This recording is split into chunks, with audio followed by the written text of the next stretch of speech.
Assalamualaikum warahmatullahi wabarakatuh. Selamat pagi anak-anak ibu. Semoga semuanya dalam keadaan sehat ya. Pada minggu ini kita akan membahas materi tentang kebijakan moneter dan kebijakan fiskal.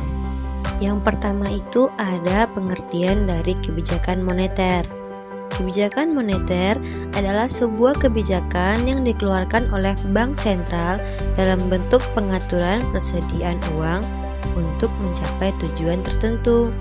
Tujuan utama dari kebijakan moneter adalah untuk mencegah terjadinya peningkatan uang beredar secara berlebihan atau sangat kurang.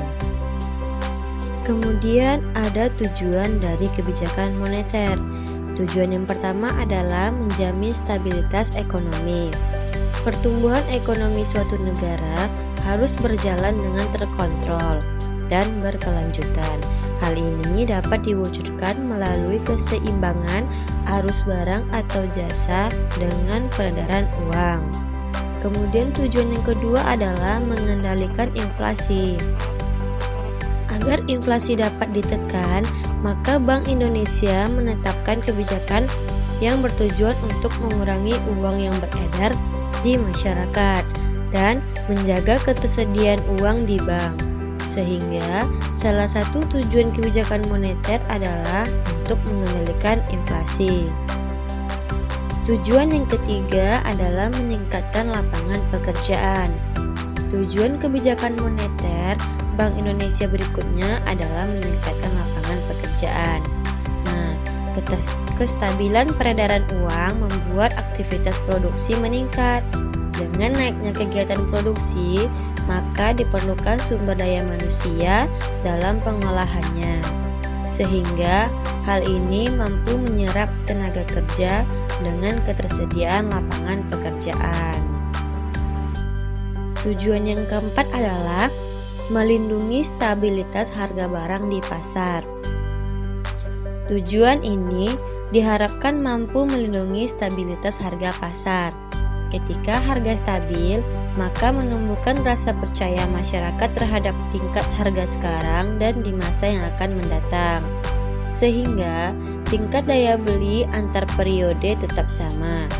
Kestabilan harga ini bisa diatur melalui keseimbangan peredaran uang, permintaan barang, dan produksi barang.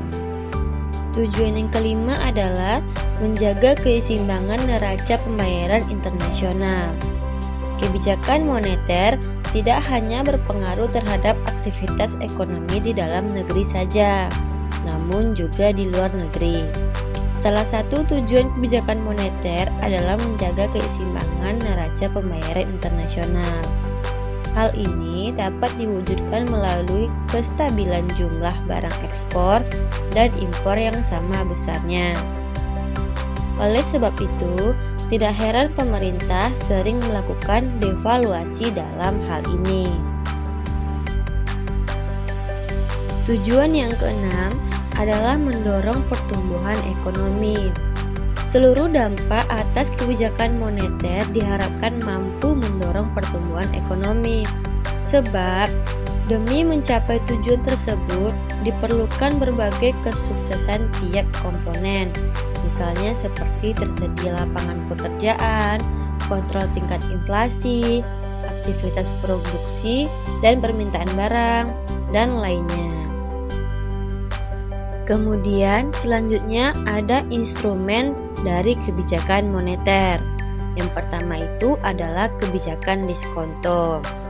Kebijakan diskonto ini merupakan instrumen kebijakan moneter yang mengukur melalui tingkat suku bunga bank. Kondisi di mana Bank Umum meminjamkan dana kepada Bank Indonesia selaku bank sentral yang membuat peredaran jumlah uang teratur.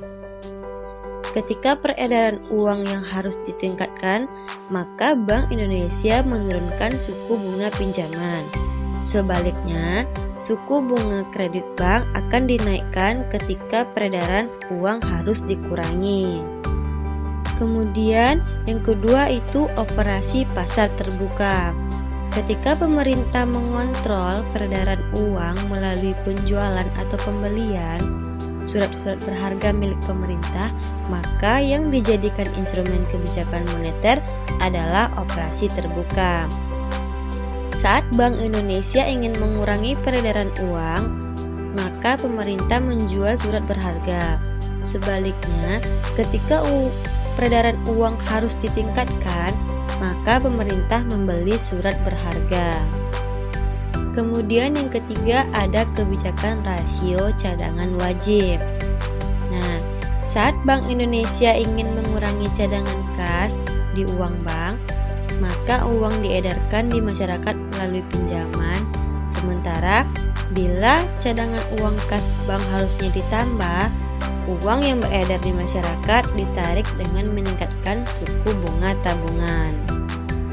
Kemudian yang keempat adalah penetapan suku bunga acuan. Dalam mencapai tujuan kebijakan moneter, Bank Indonesia memiliki wewenang dalam mengendalikan peredaran uang melalui suku bunga.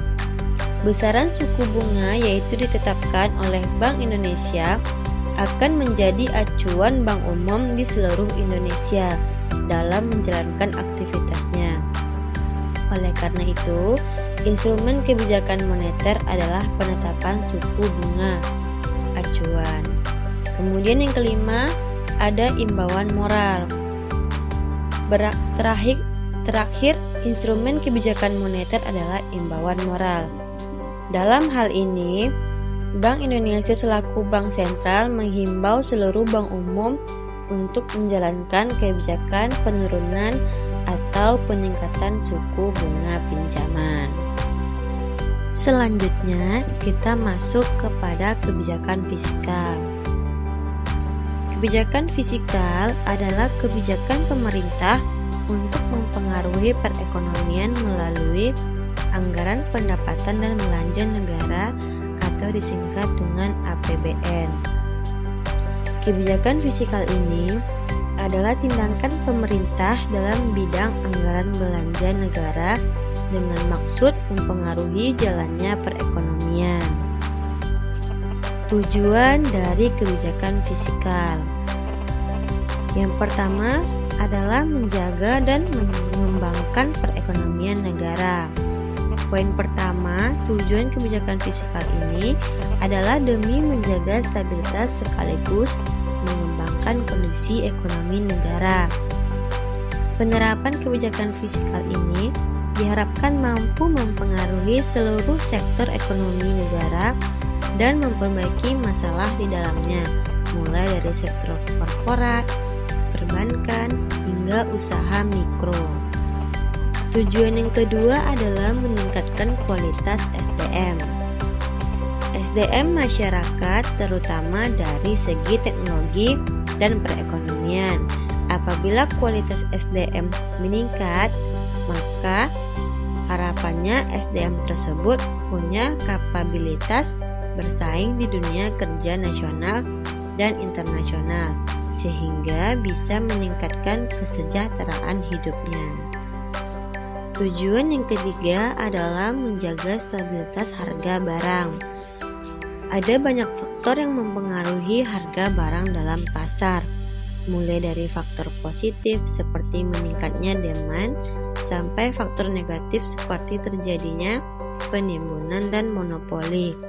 Salah satu tujuan kebijakan fiskal ini adalah demi menjaga harga barang tetap terjangkau bagi masyarakat dan terhindar dari fluktuasi karena pihak yang tidak bertanggung jawab. Tujuan yang keempat adalah mendorong investasi. Tujuan kebijakan fiskal yang terakhir ini adalah untuk menciptakan iklim investasi lebih baik bagi pelaku pasar modal, utamanya investor, sehingga negara bisa memperoleh lebih banyak pendapatan dari pajak usaha. Setelah mengetahui tujuan, terdapat fungsi dari kebijakan fiskal. Fungsi yang pertama adalah mengoptimalkan penggunaan SDA dan SDM. Karena sumber daya merupakan salah satu komponen penting yang harus ada dalam sebuah negara, kebijakan fiskal ini berfungsi untuk menyeimbangkan antara sumber daya alam yang ada dengan sumber manusia yang ada. Fungsi yang kedua adalah mengoptimalkan kegiatan investasi. Investasi merupakan salah satu kegiatan yang dapat mendatangkan keuntungan bagi pemerintah dan negara.